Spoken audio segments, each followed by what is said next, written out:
رات تک اپنا روزہ پورا کرو۔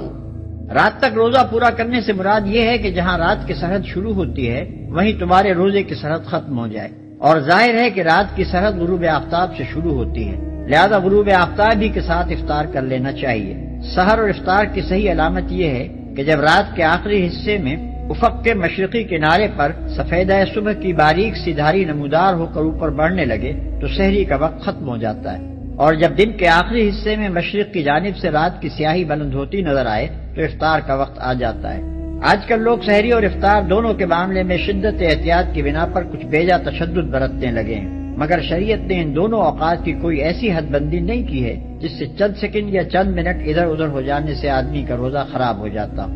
سحر میں سیاہی شب سے سفیدہ سحر کا نمودار ہونا اچھی خاصی گنجائش اپنے اندر رکھتا ہے، اور ایک شخص کے لیے یہ بالکل صحیح ہے کہ اگر عین طلوع فجر کے وقت اس کی آنکھ کھلی ہو تو وہ جلدی سے اٹھ کر کچھ کھا پی لے۔ حدیث میں آتا ہے کہ حضور صلی اللہ علیہ وسلم نے فرمایا، اگر تم میں سے کوئی شخص سحری کھا رہا ہو اور اذان کی آواز آ جائے تو فوراً چھوڑ نہ دے بلکہ اپنی حاجت بھر کھا پی لے۔ اسی طرح افطار کے وقت میں بھی غروب آفتاب کے بعد خواہ مخواہ دن کی روشنی ختم ہونے کا انتظار کرتے رہنے کی کوئی ضرورت نہیں۔ نبی صلی اللہ علیہ وسلم سورج ڈوبتے ہی بلال کو آواز دیتے تھے کہ لاؤ ہمارا شربت۔ بلال رضی اللہ عنہ عرض کرتے کہ یا رسول اللہ صلی اللہ علیہ وسلم، ابھی تو دن چمک رہا ہے۔ آپ فرماتے کہ جب رات کی سیاہی مشرق سے اٹھنے لگے تو روزے کا وقت ختم ہو جاتا ہے۔